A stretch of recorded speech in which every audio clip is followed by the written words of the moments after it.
Boa noite a todos.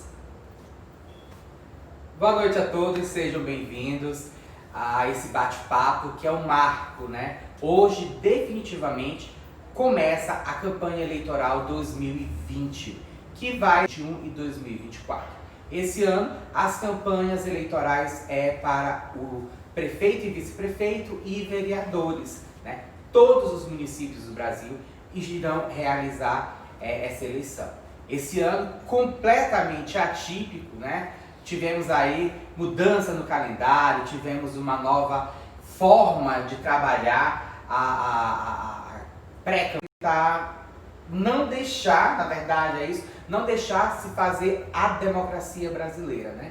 Visto que nós estamos num ano altamente atípico, onde estamos passando por uma pandemia, né? E essa pandemia não é só um quesito que a gente pode notar realmente fisiológico ou biológico. Ela também foi uma pandemia que ela veio mexer socialmente com todos nós, né? Inclusive indo direto a costumes, a hábitos, e isso tudo faz com que a gente repense. É o momento de repensar. Por isso é tão importante que as próprias redes sociais que usamos hoje, elas vão servir sim de plataforma para que todos os nossos candidatos possam a sua intenção para que você, dia 15 de novembro, possa escolher de forma mais assertiva por um candidato. Nossos vereadores e o nosso prefeito, assim também como o nosso vice-prefeito.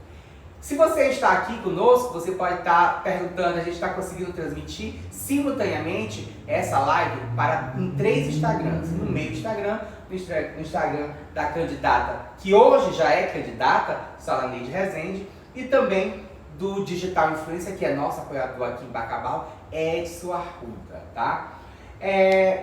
Eu gostaria de dar as boas-vindas usando o bordão da candidata, que ela diz: olá a todos e a todas, tá? Hoje eu vou estar aqui conversando com a candidata a vereadora de Bacabal, Solaneide Rezende, que concorre pelo Partido Liberal, tá? Boa noite, candidata. Obrigado por esse espaço. Isso é democracia e é super importante que possamos sim ter esse momento, ter essa oportunidade. Eu que agradeço, Elias, agradeço também ao Edson, né? Esse momento em que a gente possa estar realmente se colocando. O tempo que a gente vai estar no ar, vocês mandem as perguntas. O Edson, que está nos auxiliando, ele vai filtrar as perguntas e, consequentemente, a gente vai ter um momento um pouquinho mais para o final e nós vamos estar aí contemplando, respondendo as perguntas que vocês têm. Lógico, né? A gente sabe que existe às vezes questionamentos que não dá para a gente debater porque demoraria muito tempo. Numa live, vocês sabem que nós temos aproximadamente 1 hora de live. Depois disso, não tem mais, a gente teria que começar uma nova live. E esse não é a intenção. A nossa intenção aqui é passar um conteúdo já direcionado, assertivo, para que você entenda, certo? E também, como a candidata falou, nos colocamos à disposição para possíveis outros candidatos que queiram também desfilar as suas ideias, visto que é um ano que realmente, uma das perguntas até que eu vou fazer para a candidata é sobre essa nova política. Mas, candidata, eu gostaria de saber sobre esse calendário que nós vivemos, né? Se você bem lembra, as eleições elas aconteceriam dia 15 de outubro. Por motivo da pandemia, esse calendário ele foi estendido até 15 de novembro, que é quando vai acontecer a eleição. E nesse ano, especificadamente, nós tivemos aí um diferencial. A gente teve o momento da pré-campanha, hoje começamos a campanha e vamos ter isso, a eleição até o dia 15 de novembro. Isso. Candidata, houve aí um questionamento que algumas pessoas falaram, a possibilidade de não se realizar a eleição em 2020, em prorrogar pelo menos para junho ou julho de 2021. O que isso de fato representaria para toda a sociedade brasileira? Eu penso que o fato de se pensar numa prorrogação dessa eleição de 2020 para os próximos anos, ela estaria, de certa forma, quebrando o processo democrático, uma vez que de 4 em 4 anos há de se ter renovação. Então a renovação, ela precisa existir. Como também, professor Elias, é inconstitucional, né? O Tribunal Superior Eleitoral deixou isso bem claro quanto à questão da não constitucionalidade dessa eleição, ultrapassando o ano de 2020. Então, por conta de uma pandemia, por conta de todo um processo atípico que nós estamos vivendo na eleição de 2020, foi esticado aí até o dia 15 de novembro. Então, eu entendo que nós devemos ter eleições para que o curso democrático vá no seu normal, que é a renovação, né, da Câmara de Vereadores, para o mandato, né, do prefeito, do vice-prefeito, assim, se a população desejar, né, já também no processo democrático. Então, deixa eu ver se eu entendi, candidata. Vamos supor que exista um vereador no segundo mandato consecutivo dele, ele já estaria há 8 anos. Sim. Quer dizer que ele teria então mais 6 meses de mandato.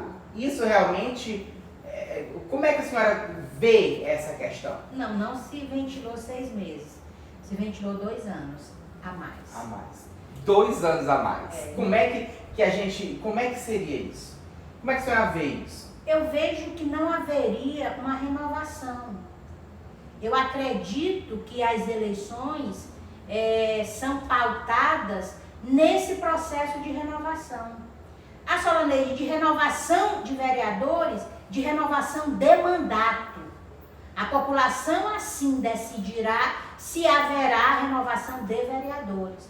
Mas o mandato em si, né, ele seria prorrogado, né, e no meu entendimento, o processo de renovação se romperia. É super necessário, né? Só porque, assim, um mandato de 4 anos, muita gente tem uma certa dificuldade de entender, mas eu queria, assim, corroborar, porque, por exemplo, o cargo de prefeito, ou até mesmo o cargo de vereador, ele é impessoal. Né? Quando a pessoa passa, esses cargos ficam. E o que às vezes a gente tem por algum motivo ou outro é que essas pessoas se perpetuam, né, em cargos públicos e acabam meio que um pouco acomodadas. Essa é uma visão que a senhora também tem, candidata? Eu acredito que toda perpetuação do poder, ela não é democrática, né? Então eu penso que a elaboração, a continuação, volto a dizer, ela tem que ser pautada no processo democrático que a população vai decidir quem fica e quem continua. Mas o processo eleitoral, ele é necessário para que essas ações aconteçam. E aí a gente teve essa esticadinha para até 15 de novembro, né? Candidata, a senhora, como já se demonstrou nas redes sociais, a questão de respeito, a questão de preocupação com a população, não só vacabalense, mas como modo geral, sobre a pandemia do coronavírus, a senhora entende realmente que as pessoas vão estar seguras dia 15 de novembro aí às urnas? Existiam algumas medidas que o Tribunal Superior Eleitoral tomou acerca dessas eleições? Os cidadãos, eles precisam, e eu acredito nisso, estarem cientes das suas ações frente à pandemia, professor. Então, o que a Organização Mundial de Saúde estabelece? Que tem que se haver distanciamento, que tem que se haver uso da máscara, que tem que haver uma conscientização da população em relação a isso. O que o Tribunal Superior Eleitoral fez? Ele esticou a eleição para 15 de novembro, né, um mês a mais, para que esses índices pudessem relevantemente serem baixos, né, e que a população, por exemplo, pudesse também fazer a sua parte. Do ponto de vista factual, as eleições de 2020, em 15 de novembro, ela não vai acontecer da forma biométrica, né? Por quê? Porque você vai pegar seu dedo, colocar lá, tirar. Vai pegar o seu dedo, colocar e tirar. E existem pessoas que são sintomáticas e assintomáticas, né? Então, foi uma forma da justiça entender que essa ação, ela, de certa forma, protegeria o eleitor. Uma outra ação que o Tribunal Superior Eleitoral estabeleceu foi que o horário de votação ele foi antecipado de 8 horas da manhã em 1 hora para 7 horas da manhã. Pro início. Pro início. O final ficou às 18. Então ganhamos 1 hora antes. Isso mesmo. Então o eleitor chega antes, mantém a distância, uso de máscara, né? Então são condições que a própria justiça entende que são importantes para proteger o eleitor. Porque numa situação de quem tem sintoma e numa grande situação de quem não tem sintoma, essa é uma realidade. E candidata, mas agora eu me perguntei aqui, não sei se a senhora sabe, tem essa informação. A urna propriamente dita, como é que vai ser? Ela vai ser higienizada constantemente? Como é que... Porque a gente vai lá e tecla, né, os botõezinhos e tal. Como é? Você tem noção? Tecla e, se possível, álcool em gel. Álcool em gel. A população, ela precisa ter esse discernimento, né? O Tribunal Superior Eleitoral vai disponibilizar nos pontos álcool em gel? Eu acredito que sim. Eu não tenho essa informação. Mas, por exemplo, quando eu for votar, eu vou levar um pouco do que eu tenho. Prevenir nunca é demais. É porque é uma questão do cidadão entender qual a sua função. Uma eleição é muito importante, professor Elias. Uma eleição é o momento da população dizer se está gostando ou não está gostando dos rumos das políticas públicas em seus municípios, né? Então, nós precisamos entender que é uma ação de cidadania e democracia. Votar, ser votado, é uma ação de cidadania para o melhoramento das condições de vida de toda a cidade. É engraçado, né, que assim, a candidata tocou num ponto muito relevante. E muitas pessoas falam e refalam e dizem novamente com relação à nova política, né? Isso aí já é uma fala, já é alguma coisa que vem dita, vem sendo falada há algum tempo atrás, né, candidata? De fato, o que vem a ser e o que é essa nova política? Por que a gente precisa de uma nova política? O que é uma nova política? Eu acho interessante colocar isso, professor Elias, porque você acabou de falar que as instituições, que a política, ela tem um caráter impessoal. Por quê? Porque quem assume o cargo passa e a instituição fica. Então, quando a gente fala de nova política, no meu entendimento, é quem está disposto a fazer essa nova política. Porque a instituição, ela continua. Existe a Câmara de Vereadores, com 17 vagas, com toda a estrutura necessária para o desenvolvimento das atividades. Então, a nova política, ela está muito mais relacionada ao perfil de quem quer fazer uma nova política. Então, a nova política está inserida nesse processo de novas ideias, de ser diferente, de buscar entender que, por exemplo, a população de Bacabal já está superior a 100 mil habitantes, então nós somos uma cidade grande e nós somos uma cidade que podemos ser referência. Então a nova política para mim são novos paradigmas, são novas ideias, é tentar ser diferente e entender que esse processo de inovação, ele é do ser humano, porque a instituição é impessoal. É muito interessante, é muito legal falar sobre isso. E aí, candidato, eu quero fazer um parênteses, né? E chamar a atenção de quem está assistindo as nossas lives, que é o seguinte, gente, apesar do cargo ser impessoal, das pessoas precisarem votar, o poder está na mão do povo que escolhe. Então a gente tem que ter essa noção, é nosso dever de quem está votando, tá? Escolher de forma consciente. Eu acho que a nova política, ela começa assim, dentro de uma sociedade. E o que nós fazemos a respeito disso? Né? O que o povo... Eu queria que a senhora falasse com respeito a cenários que a gente enxerga de comportamento, né? De comportamento até mesmo, se não sei se eu posso falar, de outros candidatos que mesmo assim continuam em mandatos, não é? Que às vezes a gente sabe que o resultado não foi o esperado, né? Para amenizar, mas continuam no mesmo mandato, né? Então eu queria que a senhora corroborasse conosco a respeito disso, dessa importância que hoje as pessoas têm no quesito de consciência, né? De saber votar, de saber escolher. Eu gosto muito da frase, eu acho que colocou muito, que o poder emana do povo. Né? E o povo é soberano para escolher.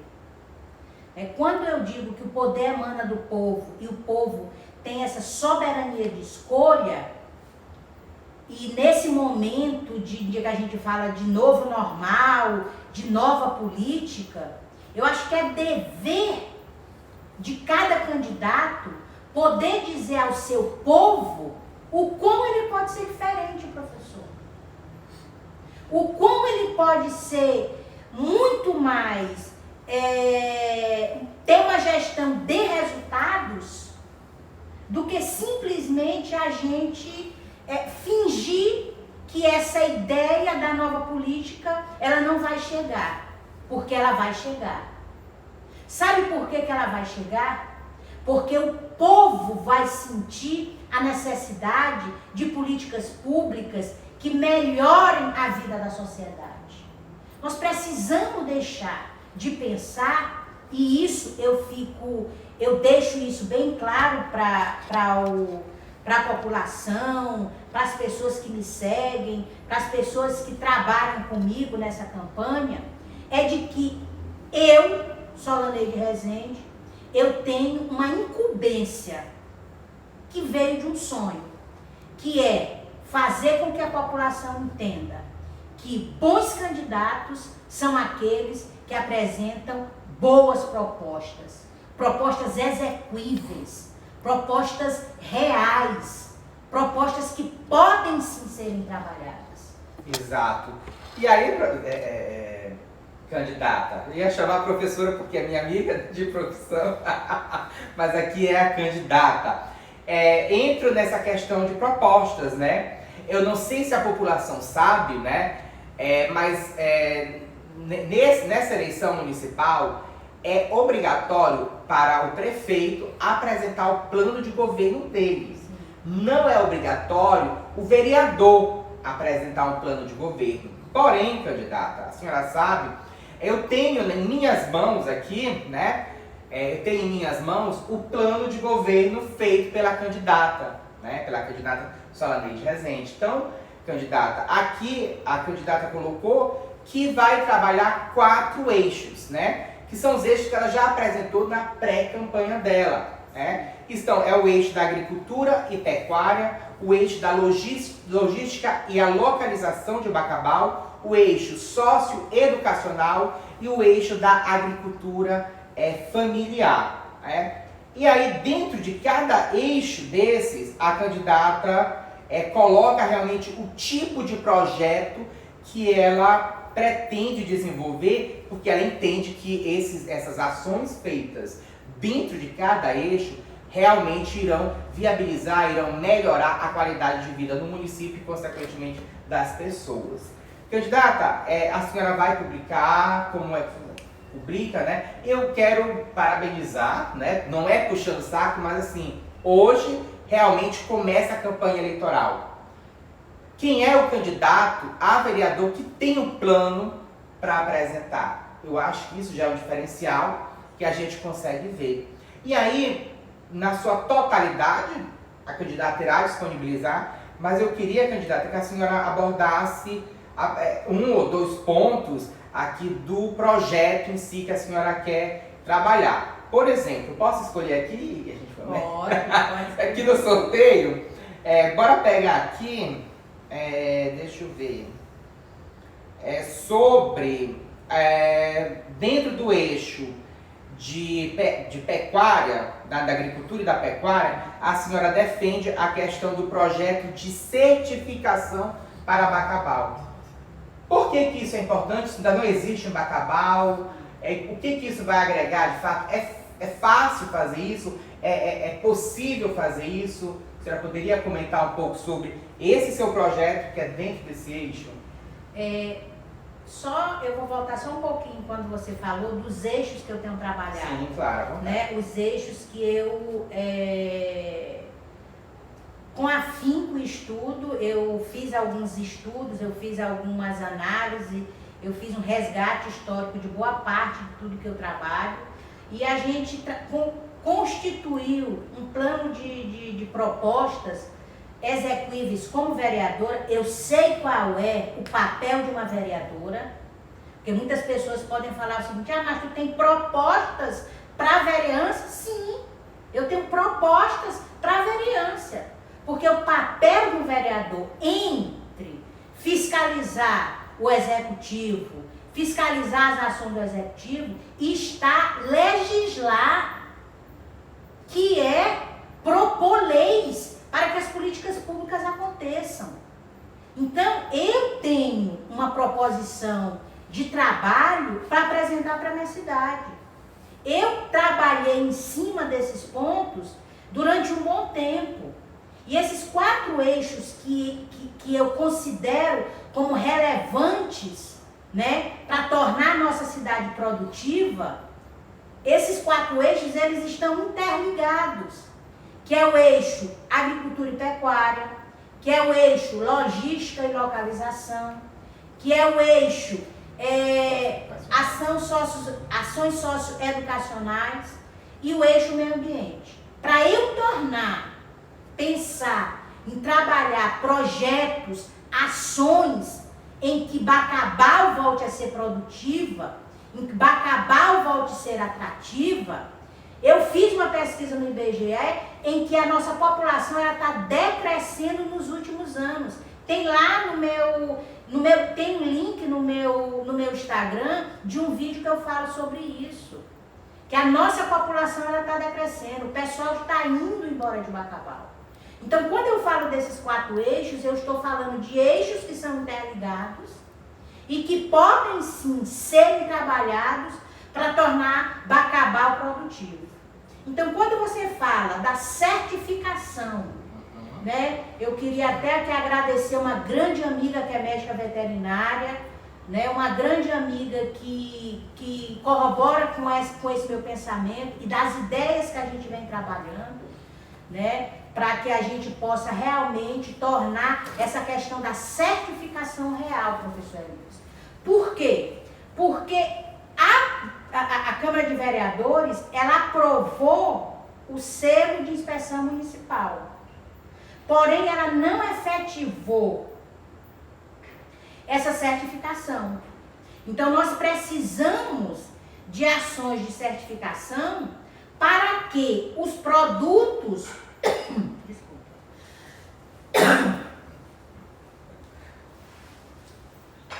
os produtos oriundos tanto da pecuária, que são produtos de origem animal, como alguns produtos da agricultura, eles possam serem comercializados institucionalmente e comercialmente para algumas empresas privadas. Então, só para o senhor ter ideia, nós temos um grande... Beba mais um pouquinho de água.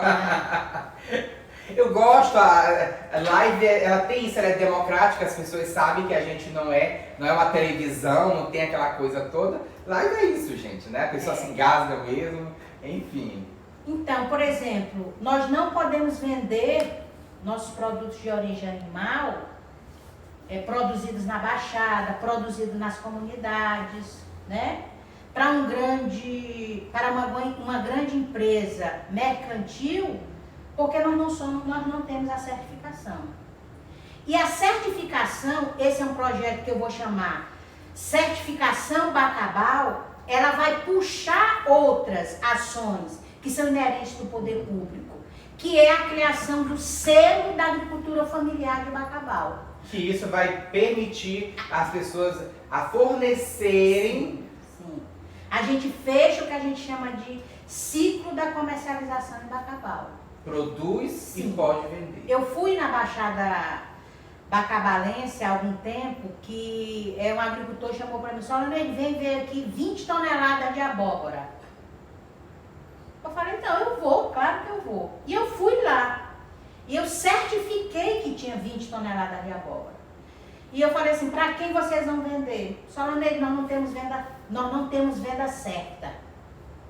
E eu vim aqui, né, a Solaneide que eu sou, eu vim aqui, fui lá no grande varejista lá e falei, não gente, compra abóbora lá. Da pessoa. É uma comunidade, tem 20 toneladas lá. Quanto é hoje, só pra gente ter noção, quanto é 1 quilo de abóbora?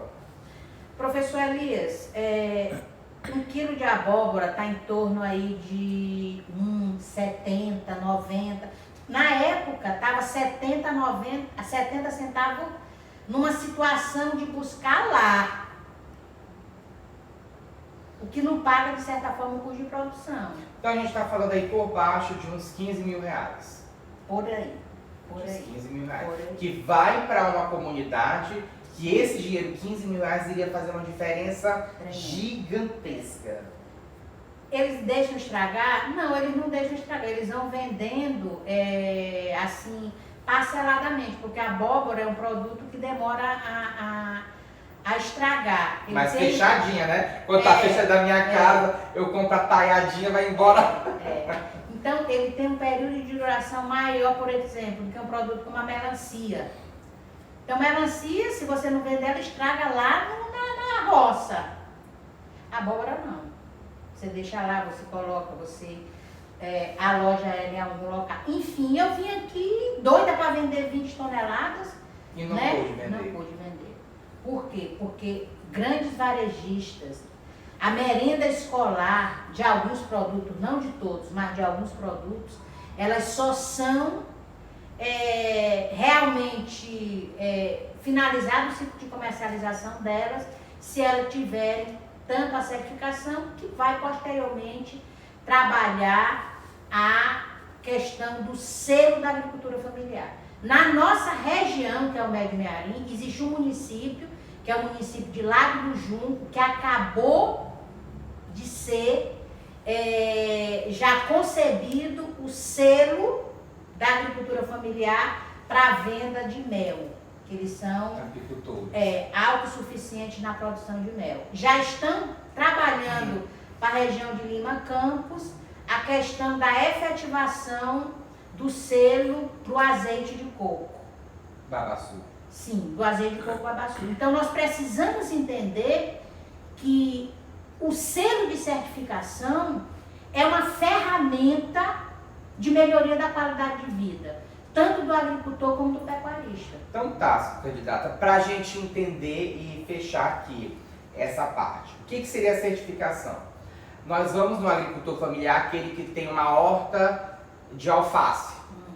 E aí ele produz aquele alface constantemente. O alface é a característica dele. Então ele não pode chegar com alface em um desses 2 grandes supermercados que temos aqui em Bacabal e vender para esses supermercados sem um selo dizendo assim, olha, esse produto é legal, esse produto tem procedência, esse produto ele tem continuidade. É isso.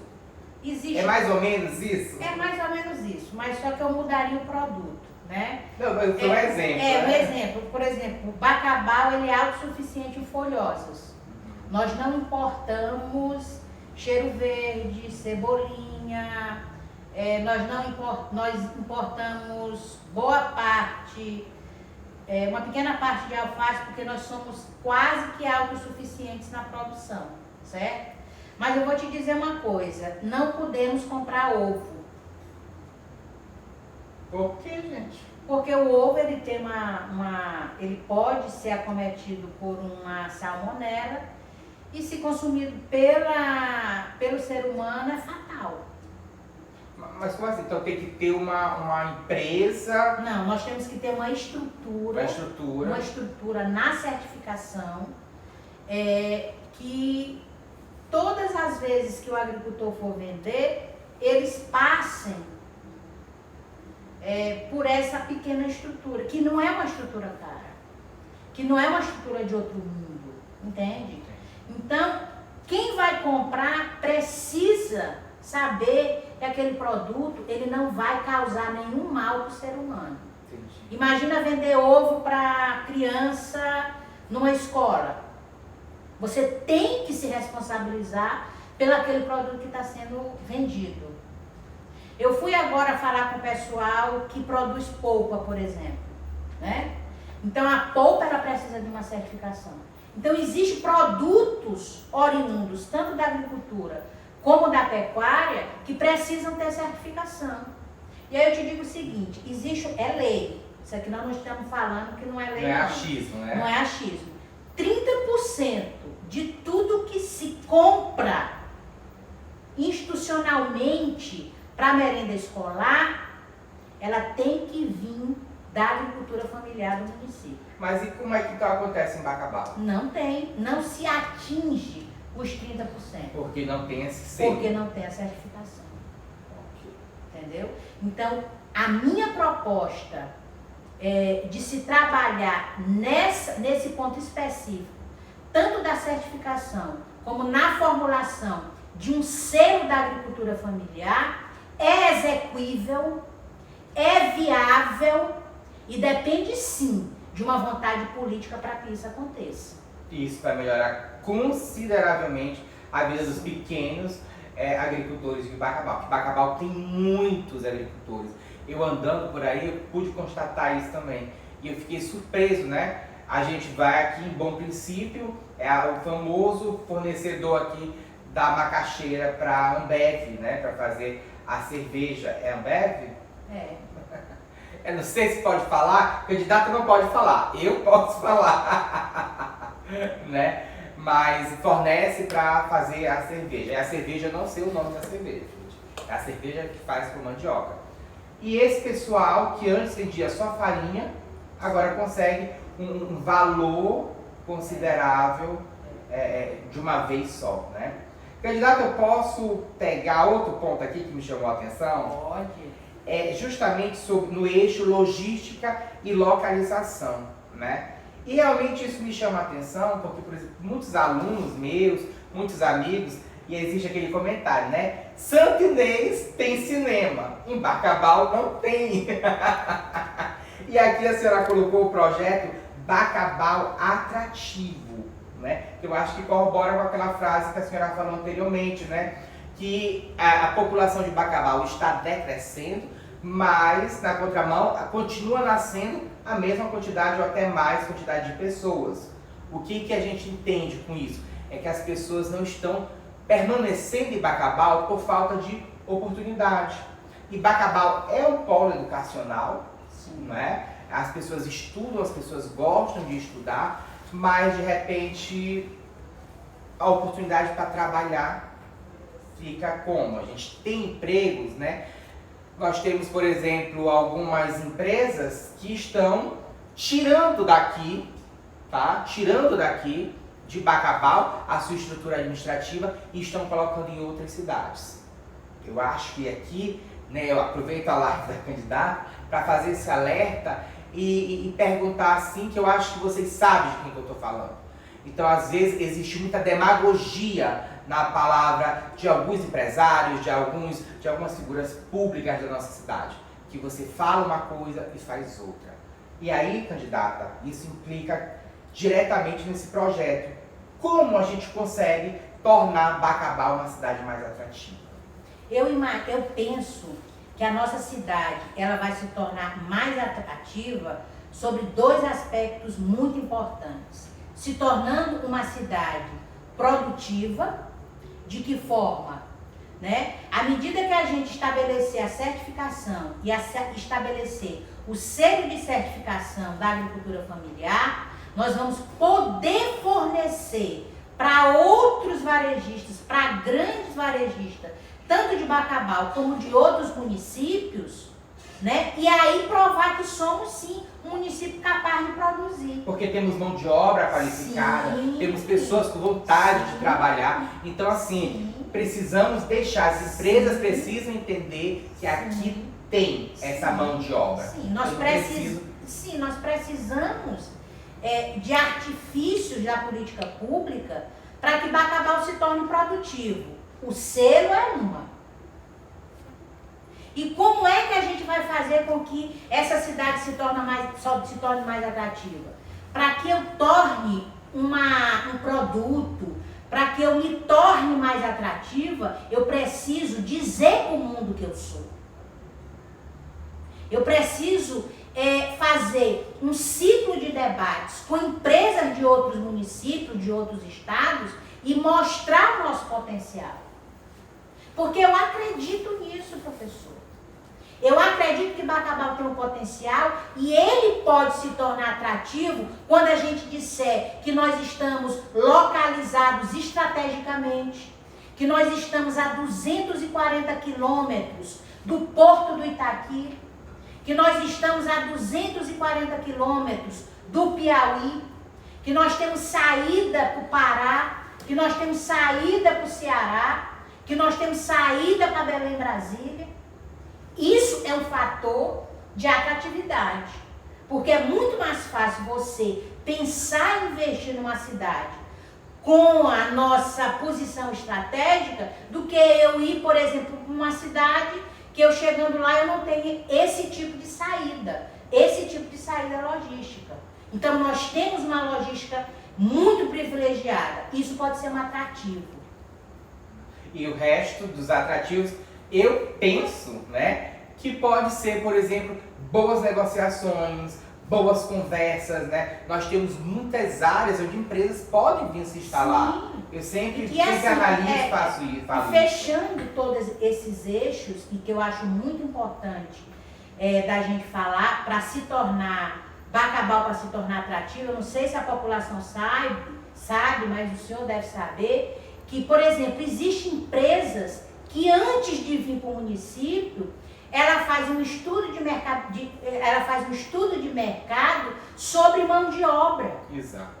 É isso que eu digo, nós temos uma boa mão de obra porque nós temos faculdades públicas e faculdades privadas. Nós temos faculdade federal, estadual, nós temos um instituto federal e nós temos uma grande rede de faculdade particular do Brasil instalada aqui, com vários curso de administração, curso de enfermagem, de nutrição. Nós temos uma mão de obra qualificada. Sim, e além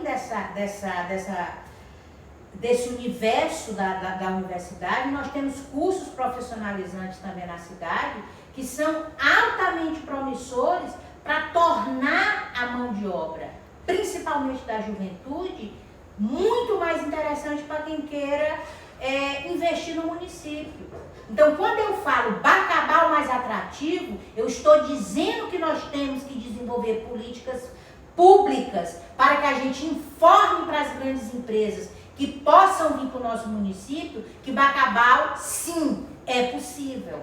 Porque eu acredito nisso. Eu acredito que é possível. Eu acredito que nós temos uma mão de obra da juventude que possa ser usada nas empresas daqui. É muito mais barato para uma empresa contratar a mão de obra local do que importar mão de obra de outros estados, de outros municípios. Então, o meu projeto Bacabal Atrativo é para isso. É para que a gente possa, né, fazer com que quem está lá fora veja Bacabal como eu vejo. Potencial, altamente privilegiado em relação à localização e com um povo que vai fazer a diferença. Nossa! E isso, gente, são 2 pontos que eu escolhi aqui de todo o projeto de governança dela. Que nem ela falou amanhã, não sei quando é, candidata, ela vai disponibilizar tudo isso e quem sabe a gente possa marcar um outro bate-papo só para falar desse plano de governo, né? E aí, como a gente falou, a gente abordou essa questão educacional, essa formação técnica, eu queria fazer uma pergunta tanto quanto delicada, candidata. Mas a gente sabe, se não sabe, a gente fica sabendo agora. Para ser elegível a um cargo público, seja prefeita, deputado, enfim, a pessoa precisa do nível técnico apenas saber ler e escrever. É correto isso? É. Certo.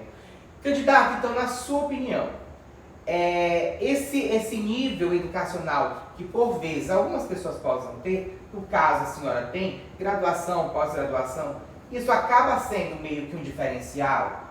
Se é um diferencial, por que é um diferencial? Enquanto registro de candidatura, tá, eu não entendo que seja um diferencial. Por quê? Porque qualquer pessoa, dentro do que a justiça entender que está apto em relação ao grau de instrução, isso é o processo democrático. Sim. Tá? Agora, por exemplo, eu, a Solaneide Rezende, eu tenho um diferencial. Não só a questão da formação, mas eu tenho vivência. Há mais de 7 anos, aí beirando aí 10 anos, eu trabalho na gestão pública. Eu sei quais os trâmites factuais de projetos. É por isso que eu falo com essa propriedade, professor Elias. Eu acho que um diferencial é eu ter experiência. Um diferencial é que a minha formação me ajudou a chegar onde eu cheguei. Porque o senhor sabe, os amigos que me conhecem sabem que eu sou uma pessoa estudiosa. Eu não gosto de falar nada que eu não tenha um embasamento técnico ou científico para falar. Então, o meu diferencial é a minha experiência, é a minha vontade, é o meu desejo de que tudo que eu conseguir, capturar nesses anos de luta, eu possa devolver para a sociedade. Porque tem uma coisa que eu amo e que eu sempre digo para as pessoas que estão comigo e dizia muito para os meus alunos, né? Que é o seguinte: o conhecimento, ele não é meu. Se o conhecimento ele não for colocado para toda a sociedade, ele não vai valer de nada. Porque ele não mudou. Ele não mudou. Gente, né? Candidato, a gente fica aqui e rola um negócio nos bastidores que meio tira a nossa atenção. Mas eu acho que isso que é o legal, é saber que existe pessoas por trás, existe coisas, né? Enfim. Aí, quem está acompanhando esse porventura, alguém estiver acompanhando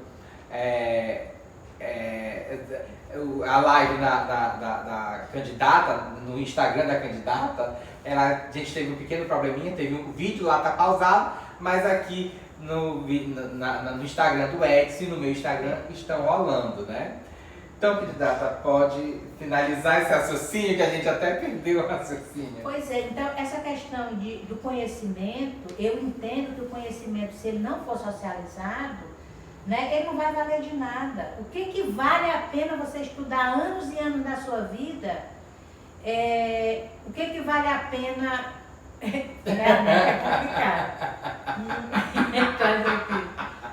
Por favor, só um minuto, produção.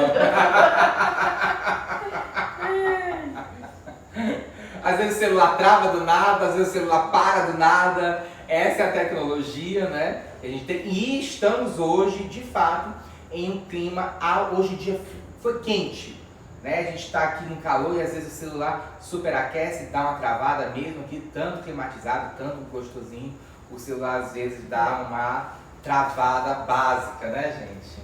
Então, professor Elias, voltando a essa questão de que eu possa ter um diferencial, talvez o meu diferencial seja acreditar, o meu diferencial seja a experiência que eu tenho em gestão pública, do ponto de vista de projetos, né? A minha experiência em entender que o conhecimento, se ele não for socializado, para mim ele não vai valer de nada. O que adiantou eu estudar anos e anos da minha vida e ficar só para mim? É verdade. Candidata, indo para pegando esse viés, né, a gente teve aí, às vezes nós temos nas nossas histórias aí das políticas, o famoso voto de protesto, né, que às vezes a gente elege pessoas assim que não contribuem como deveriam contribuir, né, e aí, a respeito disso, eu gostaria de perguntar para a senhora, porque assim, chega a eleição, chega o período da eleição, parece que a gente vive uma Copa do Mundo. Que na Copa do Mundo todo mundo é técnico, né? Todo mundo diz, fulano de tal deveria ser escalado, assim, assim, assado. E chega na política, e chega a época da política que a gente está vivendo de rede social, a gente vê aí um monte de pessoas que são PhD em políticas, né? Então, como é que a senhora vê esse comportamento dessas pessoas dentro das redes sociais mediante a política, né? Porque tem gente que gosta de extrapolar, tem gente... Como é que a senhora vê isso? Eu acho que a maior visibilidade desse perfil do eleitor, ele veio com as redes sociais, né? Então, o eleitor, ele é como você falou, é um técnico de um jogo que está acontecendo.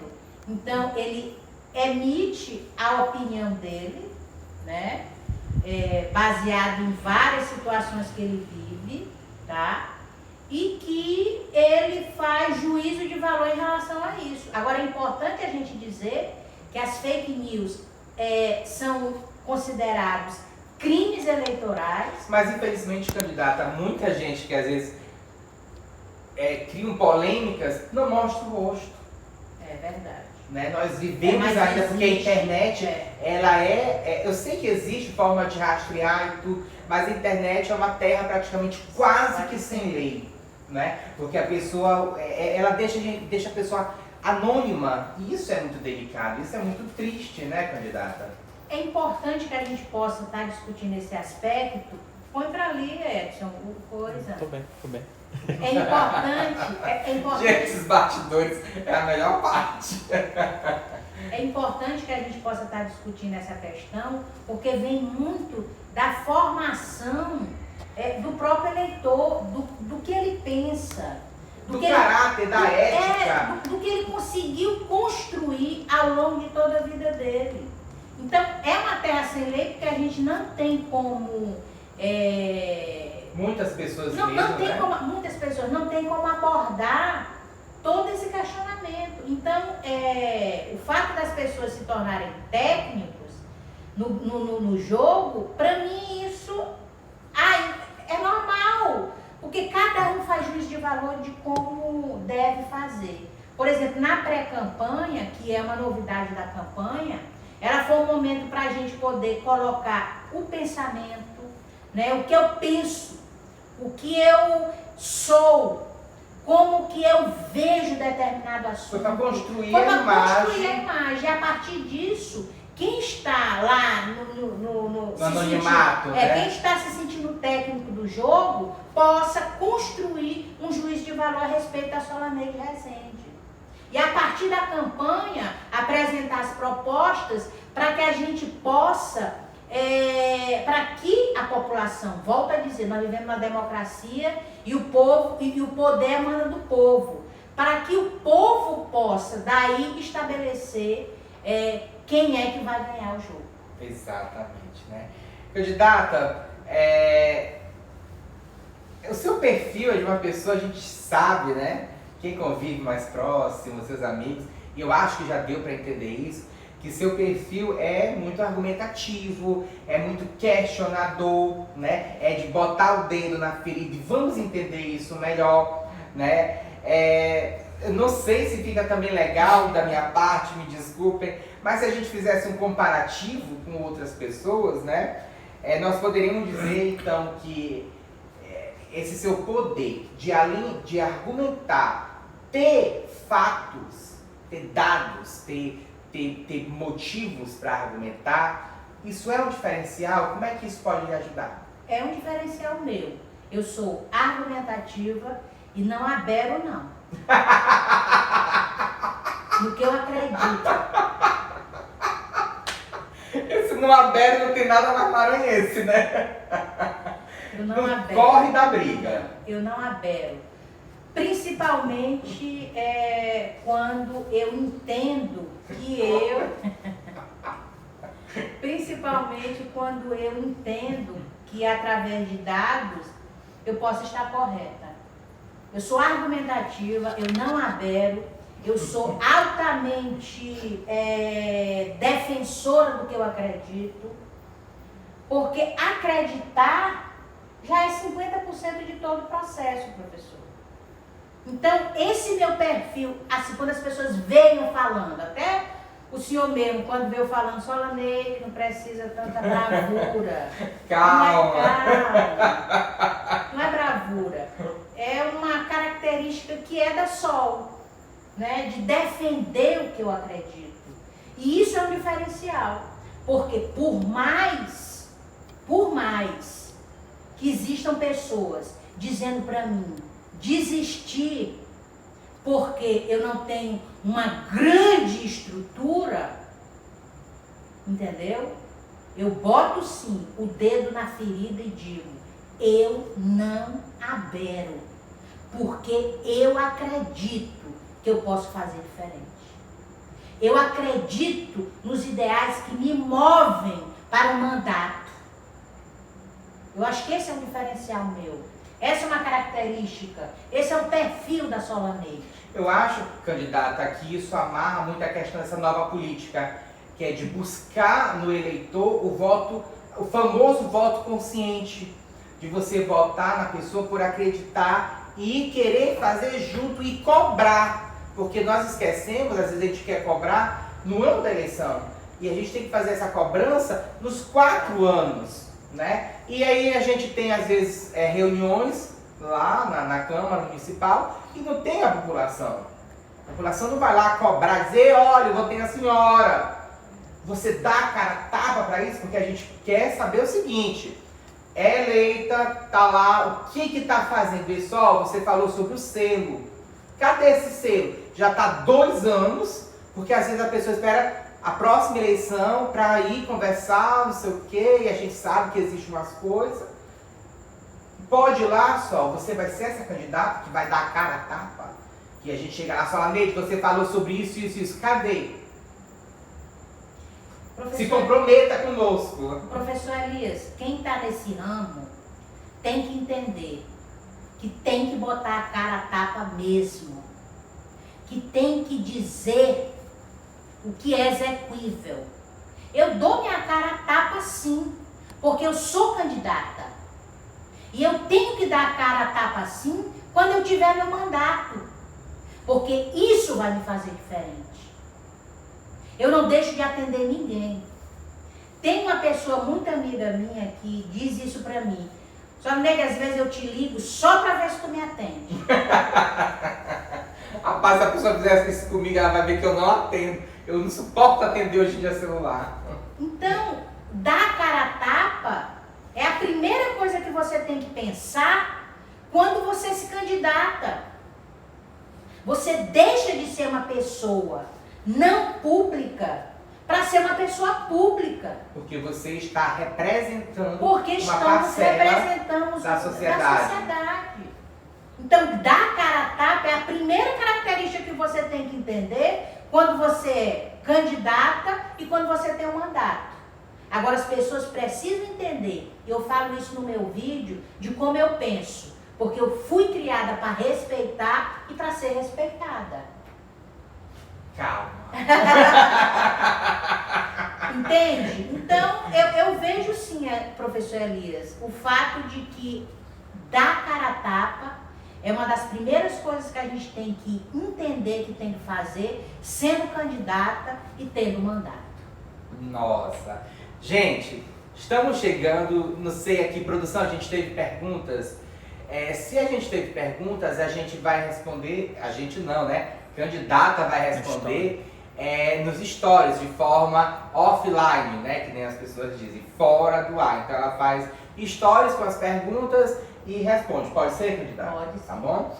Então eu quero dizer que foi muito bom. Vocês sabem que o Instagram, Ele tem 1 hora de live, né? Depois disso ele vai cortar a gente. Nós estamos aqui, faltam 4 minutinhos para a gente encerrar. E eu quero agradecer aqui e dizer, candidata, deu seu recado, né? Aguardando, ela ainda não falou, mas eu vou falar, né? Não esquecer que dia 15 de novembro vá às urnas e vote na vereadora Solaneide Rezende, que tem um número. Ela disse, não fala, eu digo, eu vou falar. Tu vai falar? Pois ela vai falar. Vai lá, é com você. Eu queria agradecer primeiramente a todos a atenção que me é dada nas lives, a você, Elias, né, a nossa produção, de fazer com que isso seja possível, desse entretenimento. E a gente vai fazer muito durante a minha campanha.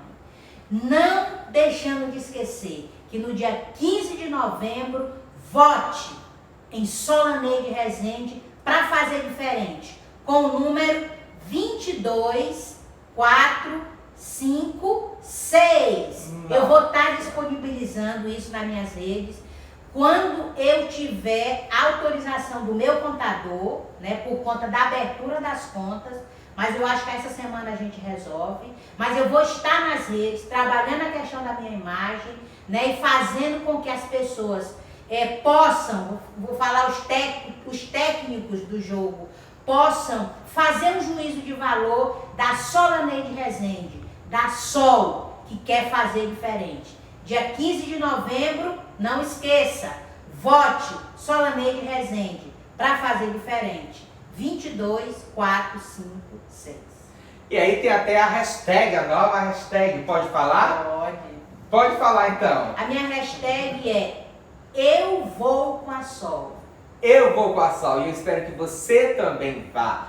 Muito obrigado por vocês estarem conosco. Eu me coloco à disposição para outros também possíveis candidatos que queiram bater um papo, que queiram apresentar as propostas. Já me coloco à disposição aqui, candidata, de voltar, de conversar. De repente, toparia fazer um debate com um possível outro candidato? Com certeza. Olha aí, fica já o convite. Eu gosto de mulher assim, com atitude, tá bom? Gente, um prazer, um ótimo domingo para todos vocês. Estamos aqui, a Sol tá nas redes sociais, qualquer coisa. Ela até disponibilizou o número do celular dela, não foi? Já. Tá? Então, super abraço, um beijo e somos... Como é? Eu vou com a Sol. Tentei fazer a pegadinha, ela não caiu. Eu vou com a Sol. Eu espero que você também vá. Tchau, tchau, gente.